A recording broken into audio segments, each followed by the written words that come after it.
तर मिंधे गटाचे मुंबईतील उमेदवार गुजरातचे भांडवलदार ठरवणार असं म्हणतात संजय राऊत। मिंधे गटाला कमळ चिन्हावरती निवडणूक लढवावी लागणार असंही संजय राऊतांनी म्हटलंय।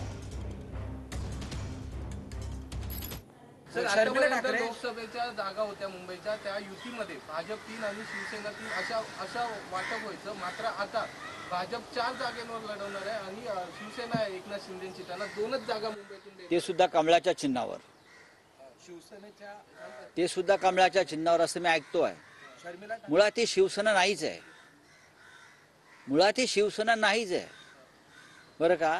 हा ओढून ताणून केलेला प्रकार आहे। ही शिवसेना कशी असू शकेल? शिवसेना इथे आहे, आम्ही 23 जागा लढतोय, ज्या आधी सुद्धा लढत होतो, आताही लढू। मुंबईतल्या जागा ज्या आहेत शिंदे गटाच्या, या मुंबईतले भांडवलदार ठरवतील कोणी लढायच्या। त्या मुंबईतले भांडवलदार आणि उद्योगपती ठरवणार। गुजरातचे उद्योगपती ठरवतील मुंबईत कोणी लढायचं आहे लोकसभा मिंदे गटाकडून। हे तुम्ही लिहून घ्या। थँक्यू।